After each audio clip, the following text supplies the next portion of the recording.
phone is gonna be broken once you focus on me too much.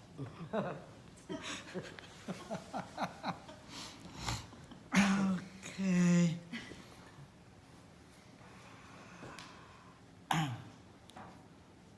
Good evening, my Dharma brothers and sisters, Dharma friends. This is the third week, and I see some new faces, as well as the old one. Of course, I'm the old one.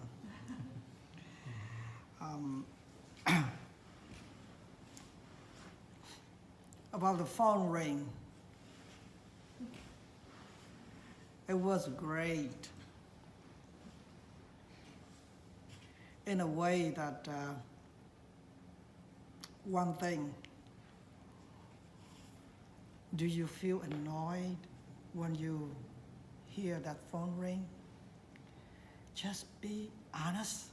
Nothing's wrong with it. Completely nothing's wrong. You feel annoyed, and you feel some kind of fear for the others that, oh, they isn't so well, and then now something is going on. Break the silence. So such a thing like that happened. Just like that when I'm coughing, I was coughing too. And the important point is that it's not about a phone ring. It's not about a cough. It's not about the sound of the door closing. It's about the reaction within your mind. And we keep watching it. Keep watching it. Let's see what's going on. So that's why I gave, the phone ring an A+. Yes. Now, come to the walking meditation. I said a quiz. I would have given us some quiz, but now, actually, can you actually feel the left and the right, the left and the right? Okay, now, that's okay. How about a little bit more deeper? What is the mind is doing with that?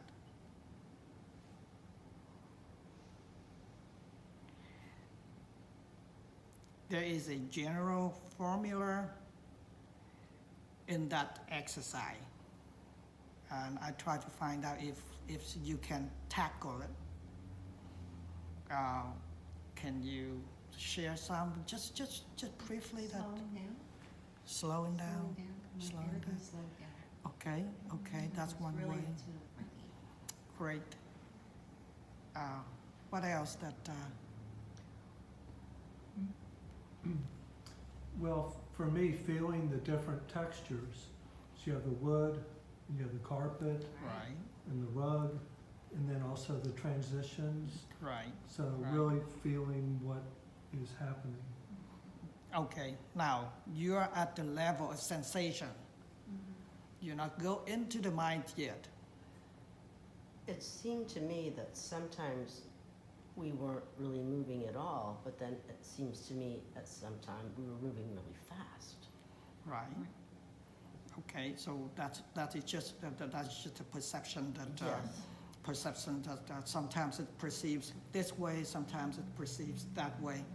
But in the general formula is that if you really watching close, you see the shifting of your intention and attention between the left and the right. Because of when you move from left to right, there are two mental factors which are working right away. That is the intention of shifting, and then the attention that stay right there on the focus of the sensation. So if you pay real close attention, you will detect that such things are happening. And now we are really talking about the mind, the process of the mind.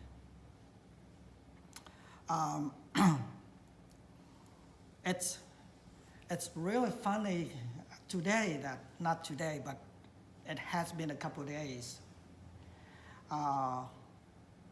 Somehow my finite mind is not working very well. When I say finite, I'll try to explain it later. Because of, for some days, without any preparation, planning at all, I can just speak it out. It's just flowing out. And for the past couple of days, up until today, that I try to organize and reorganize what I'm going to say today, what I'm going to share today. And I cannot anchor anything at all. It's kind of really weird that the mind is working that way.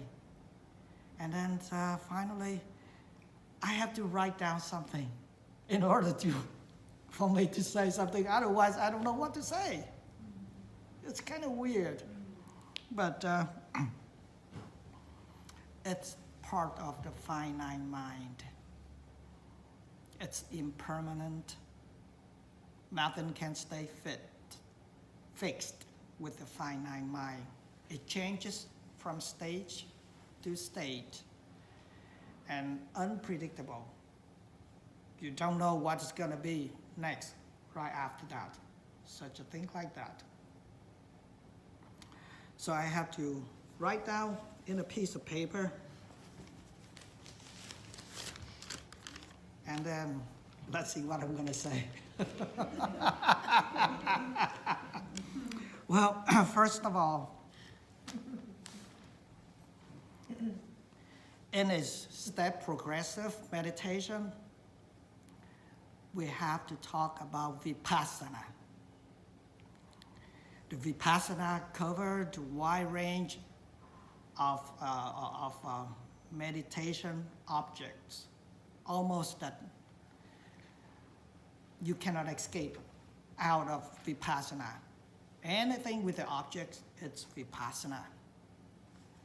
And there are four major parts in vipassana. That is the mind, the body, the sensation, the mind, and the Dharma. And they all interconnected like this. And one very interesting in vipassana is that if you miss this door, there'll be the next door for you to catch on. If you miss the next door, there'll be another door for you to catch on. So it revolves around. And no matter how lazy we are, there'll be another door for us to work through. It's really amazing. Yes. So it's, and like today that you gave me the title, the topic that for speaking out already too. My friend, what is your name, please? Yadira. Okay, I saw in the back of your shirt. It said something in the back of your shirt. Me? Oh no, that gentleman. No time to wait. No time to wait. Yes, That's right. that's right. No time to wait. And what do you have to? There's only one thing to do. Be mindful. That's it. That's it. No matter what tradition of Buddhism you are, you have to be mindful. That's the main key in practicing meditation. Okay? And last time, I shared a little bit of the idea of being as ease. Now we go a little bit more abstract now. And I shared the story of Bahiya, very famous story. That story has been used widely by different Buddhist traditions. And maybe some of you haven't heard it before, so I'm going to tell you again. And hopefully by this time, there'll be someone enlightened. Bahiya is a merchandiser, very well one. And then on one occasion that he crossed the ocean, a storm came and took all of his merchandise, even his clothes. So he came ashore naked, didn't know what to do, so he took a bark tree as his clothes. And he lived like that for a while. The village people saw him like that. They thought he was a saint. So they revered him as one of the holy men, and he enjoyed that very much. But by a good karma of his past life, a friend coming down from the heaven told him that, friend, you're not that kind. You are still an ignorant man. So go to this being, try to get some of his teaching, then you might be okay. And he said, oh, actually I felt something like that way too. So he left the village, went on, I think, for 2-3 days, crossed the country, looking for the Buddha. And he was arms round on the street. So when he met the Buddha, please teach me how to enlighten myself, how to get me out of sufferings, such a thing like that. The Buddha said, wait, let's go back to the monastery, then I'll teach you there. But Bahiya kept insisting, no, I can't wait, I might die now, so please teach me. The Buddha kept saying, no, come back to the compound, let me have my meal, I'm hungry, then I can teach you. But he kept insisting for a few times. Then the Buddha gave in, okay, Bahiya, listen well, listen carefully. And this message is for all of you too, because you might get enlightened. In seeing, there is just seeing. In hearing, there is just hearing. In smelling, there is just smelling. In tasting, there is just tasting. In bodily sensation, there is just bodily sensation. In thought, there is just a mental object. That's all. Upon having heard that sermon, he became enlightened. And the story ended right there. And the subject, as ease, is widely used in Zen.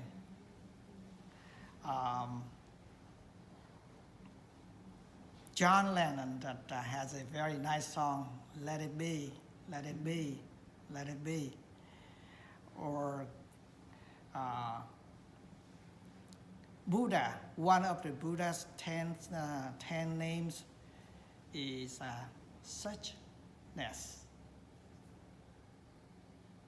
So these names has a very deep wisdom in liberation, in self-liberations. And that is one door of when you hear that when seeing there's just seeing, then that will be one door of the sense base plus the concomitant object out there.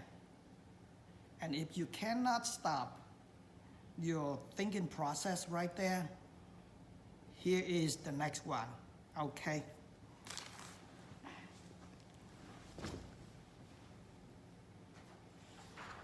Already. I made myself a wheel of fortune. Well, I should have added in that a wheel of fortune of mental factors instead. In a roundish like this one, actually this is just a representation. Actually there'll be 52, not only this much. There'll be 52 of mental factors.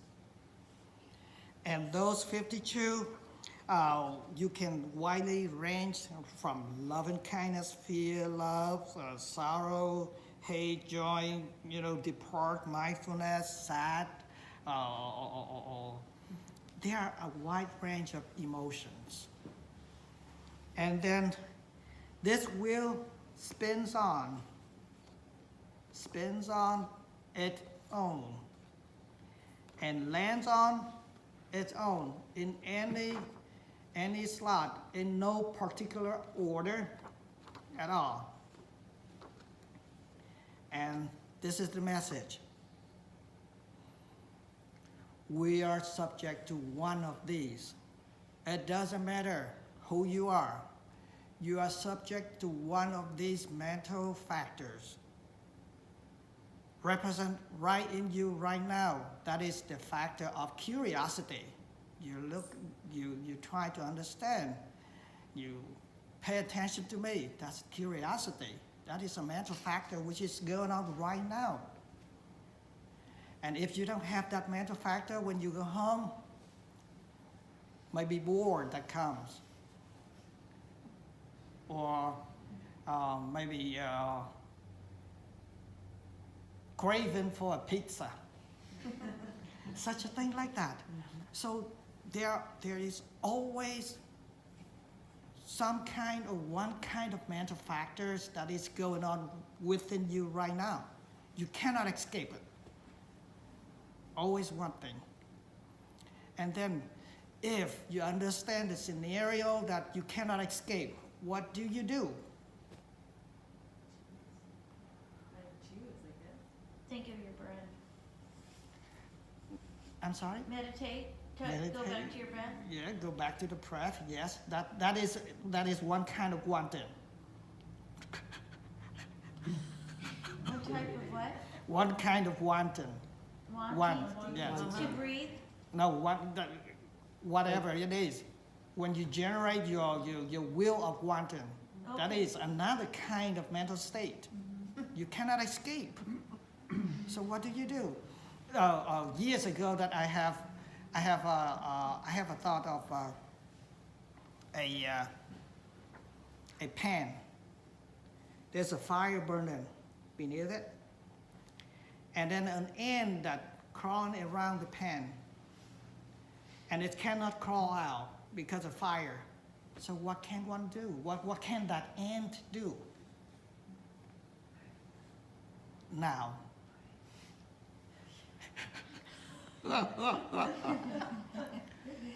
be content. Oh wow. Oh. Accept it as it is, because of there's no way to escape. Right. See? Let it be. Let it be. John Lennon. Yes. Take it as it is. And once you take it as it is, you don't create more complication. You don't have a will of wanting for something to happen, for something to become. And because of the process of becoming, it doesn't matter what. It's going to make an imprint in your mind. That is karma right there. Another kind of karma. Now, we go a little bit deeper. Contentment is still a kind of mental process and a kind of mental factor, contentment. See that? So there's no way around that you can escape.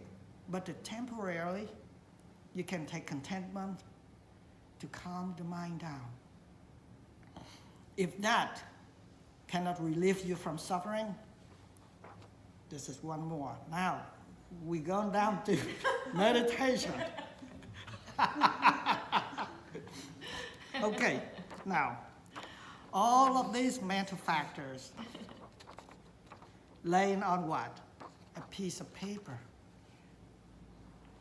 The piece of paper represents the awareness, the Buddha nature, the ground of being. If one can go back to that ground of being, that ground of zero, then you don't generate any more of karma, just as is. And once that you live on that ground being, that Buddha nature, eventually despair, living kindness, equanimity, is going to be wear down until that it subside, from wearing down to subside, to become a little speck, and then disappear. Right there is enlightenment, freedom, complete. For the record, I'm just saying it. I don't get to that stage yet, so please don't consider me as one. So I don't know if I can I convey clear enough for such a thing like this. This is really important, really important. And this is one way to enter the mind, to enter our minds. And there are so many different ways. And we work it out. We're trying to find a way for you to hang on and then let go. So if you're not so clear, we can share more. Or if you have questions, please share with us. Was it important to identify the mental formations in order to accept it? Yes. Here is another story. Well, maybe my story is too long, but actually, I'll keep my story. Actually, that the better when you identifying the mental formation, then your mind doesn't go wander that what it is. Trying to find that out, then you stop and then you don't worry about what kind of mental process, what kind of mental factor is that. Then you just be calm to practice with. You eliminate the wandering mind, the questioning mind. So it's good that to tackle. Okay, this is sad. This is good. And remember this one. In this disc, there are a wide range between from wholesome to unwholesome, and wholesome and unwholesome are subject to being impermanent. If you hang on to wholesome, you're doomed. You hang on to unwholesome, you're doomed too. Let go. Rise above the cloud. That is freedom.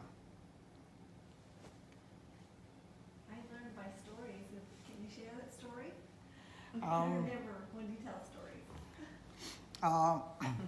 I always have fear when it comes to sitting meditation. Always when I started out, and I cheated a lot. when the session comes, I always have some kind of excuse to go out. Okay, let me drink a cup of water. I need to take a time out because I'm sick. I go to the bathroom, and then I prolong my process as long as possible, so I don't have to sit for long. So that is fear of sitting meditation. Went to Burma, and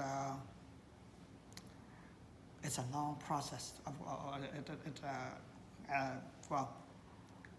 From 1 to 5, 1 o'clock to 5 o'clock, they have 2 little breaks, maybe 5 minutes each. And I've seen yogis like you come in, sit down, bam, 4 hours, non-stop, not even move a single hair. And then when it's over, stand up, walk away. I was amazed how they did that. So, so one day that I took the Buddha's vow. His vow was that I will not stand up until I get enlightened, something like that. And then he sat for 49 days. I didn't sit for 49 days. But I took that kind of advice, and I say, no matter what, I'm gonna keep my butt on my zafu. It doesn't matter, no matter what, I'm gonna try that. And then I wiggled, I swayed, I tossed and turned, but I never get my seat off. And I won. For that first time that I won, that sitting. And guess what? Fear went away. Never came back. Up until now. Let's say, let's have a session. Yes, come in. Let's do it. Even though that I don't have a perfect sitting, but I don't have that fear anymore. So once you tackle the real scenario, the real, what kind of mental state, and then you work with it until it's gone, and it's gone. You wiped out the data in your computer. So no more. So from there until now, I have no fear of sitting.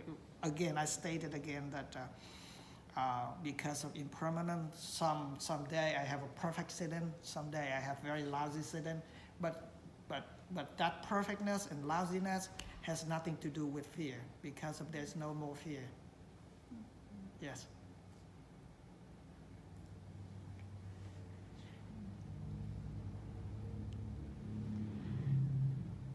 Please.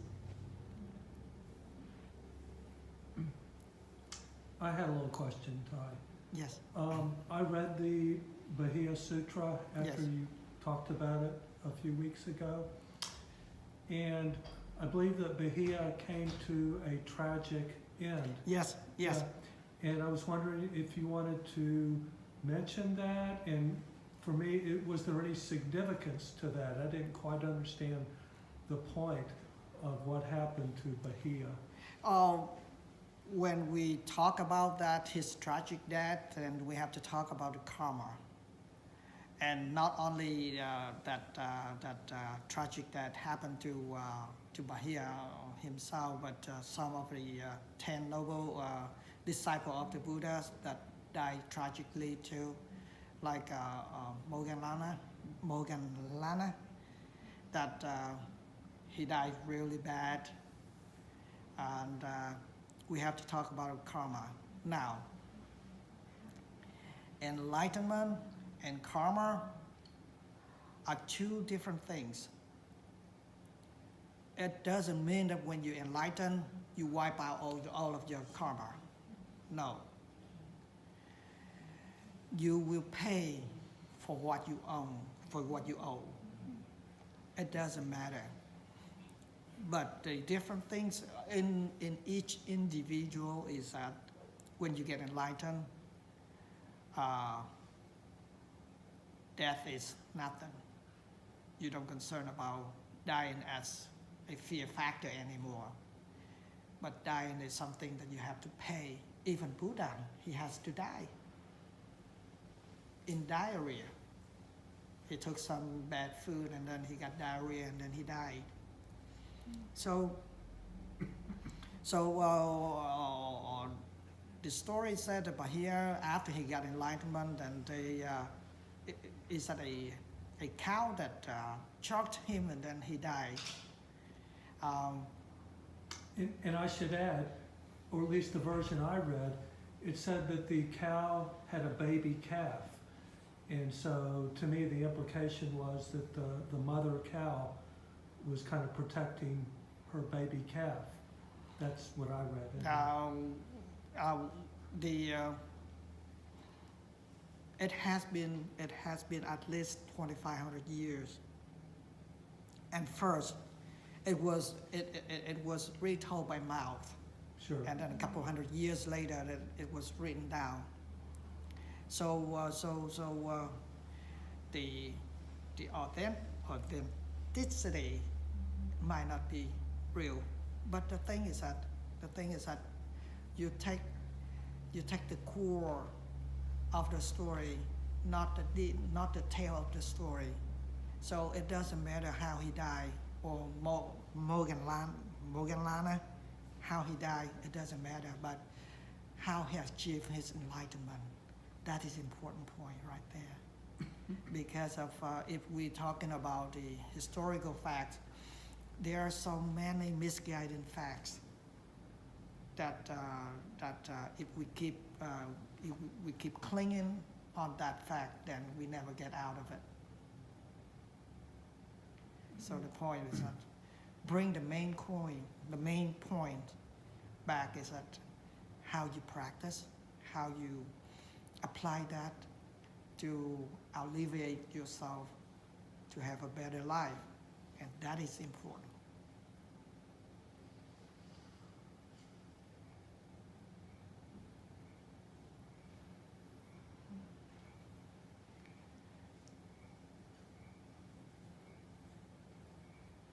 Anything else? I did have another question, Todd. Yes. You mentioned about when you meditate, watching your mind. Right. Yeah, and I find that very difficult to do. I can easily observe my breath or empty my mind, but I'm very confused about watching my mind. It's just like watching your breath. Instead of watching your breath, you watch your mind. Right now, if you can really pay attention, that you can feel the energy of curiosity within you right now. A little. A little, that's fine, that's great, because of now, sometimes I use the word emotion, sometimes I use the word mental factors. It's down here, some kind of energy. And then from that energy, there arise thoughts. And quite often, you cannot detect the energy because of at a subtle level. But based upon what you thinking, what thought is doing, then you can know that, oh, this kind of energy is in me right now. So from thought, you know that there is a mental factors that's working right now. Yeah, and if your mind is blank, Usually, yeah. usually, remember that it's very hard to keep the mind blank. Now, it could have been, in this case, I don't rule out that you reported wrong, okay, please. But in in thinking, in mental process of thinking,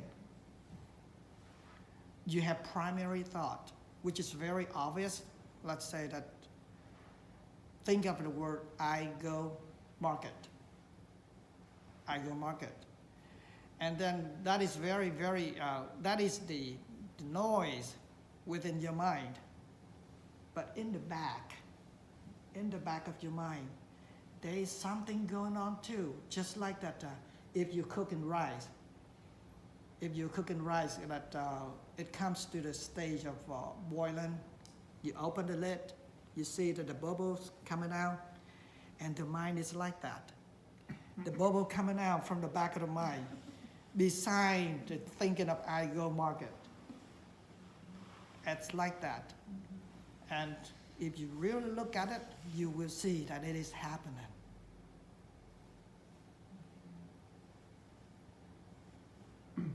Thank you. Oh, thank you.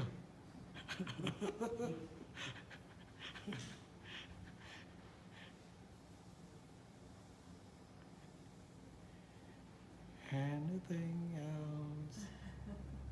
Yes, please. Yes. So when you focus on the sensation on your feet, are you suppressing the buckles or? Okay, that's a good one too. That I understood. I can paraphrase that one. But one way that when a bee lands on a flower, it stays so close to the flower already, so there is no space for the bee to fly around anymore. Something like that too. That when you pay close attention to your sensation, all of your energy goes right to the sensation. You don't have a moment, you don't have a leaking energy for a thought anymore. So quite often that it will be empty, but just the process of paying attention. And the more that you pay attention, the more that you put your total energy into that. Suppose that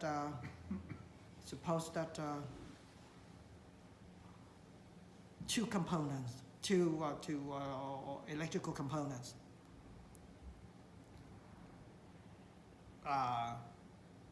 60 watts here, 60 watts here, 120 watts, 80 watts here, then it's only 40 watts here. But 120 watts here, then this component has no wattage anymore. Something like that. So when you put your total attention, put all of your energy into the object, then quite often the mind comes to the still point. Because of all of that, go to the observation. Yes, and if you put three part of it, and then one part of it might be a thought process in the back of the mind. So the more that you put your attention to it, the more energy to complete, then the less thought processing. That is.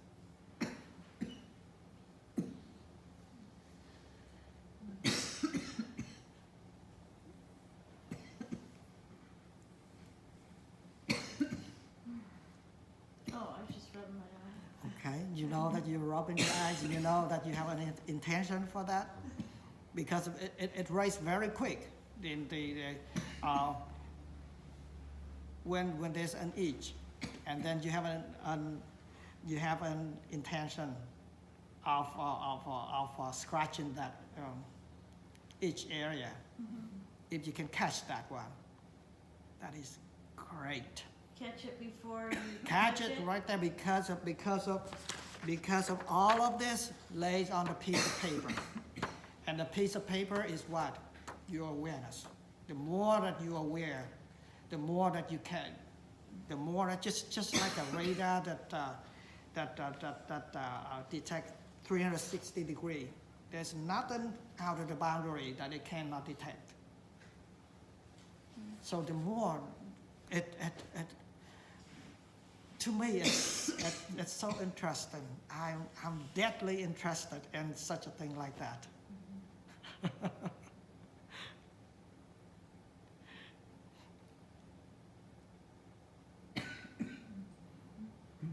Yes. Yeah, I had one more sensation about the walking meditation that Yes. we did. It may be a little hard to believe, but I used to be a very good runner, and my health has kind of gone down, but I used to be a very, very good runner. And I used to do a lot of barefoot running, Right. so I wouldn't wear any shoes. I would run many miles barefoot. So number one, it reminded me somewhat of that, which was a very good memory. And then the other thing it reminded me of a little, when we kept going for a long time, was feeling a little like a monkey, because the monkey, they don't really have feet the way they do. They kind of have hands, Right. you know. So the monkey is grabbing on to the branches to move around. And after a while, I could kind of feel my feet kind of grabbing onto the carpet and getting that sensation of my feet were like a hand. Anyway. This is a good point. It's a really good point that I have another story again. Come on. But anyway, when the mental process is in motion, just like that you start a car. Once it's on, you don't have to do anything. You don't have to start it anymore. Same thing. When the mental process is in motion, and then you don't have to deliberate yourself of doing it anymore. And then it starts working on its own. And sometimes that you become letting go of the deliberation, and then the mind works on itself. And you have that kind of feeling. You have that kind of feeling. There was one time in Burma that I took arm around still, and I kept watching until that I saw that there wasn't me anymore. It's just the process of walking. And if you keep doing that, you're gonna go into that kind of trance. I don't know if I use that word trance, so it might not be a good word, but we get into it without personal intervention anymore. Thank you. Thank you. Any more now?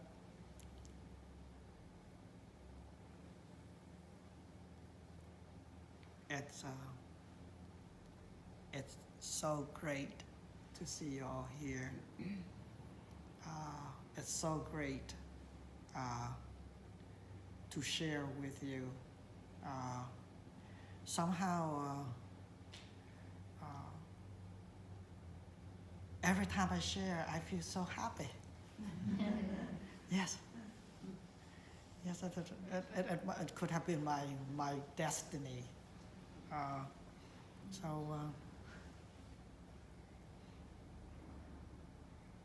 Be mindful. Meditate. Buddhism is serious stuff. It's not a joke. That all the great beings from the past have succeeded. And we can too, if we keep our mind into it. The word enlightenment is too big, way too big, too out of the concept. So we can narrow down by saying we meditate for the sake of relieving suffering. So the goal is closer, so we can have the mentally achievement better instead of being enlightened. Yes. So Thank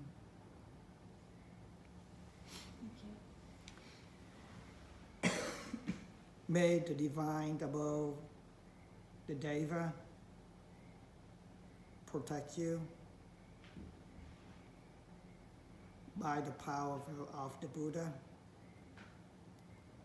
by the power of the Dharma, by the power of the Sangha. May you all be free from suffering and work your way through to freedom. Thank you so much. Thank you. Thank you. You're welcome. So I hope to see you all next week again, so we can have some more stories. So good. Hey, Yeah, I do. Margaret, you never say anything. She said Lily's on a bad cold or something. And so You, that's why you represent Zen perfectly. no, they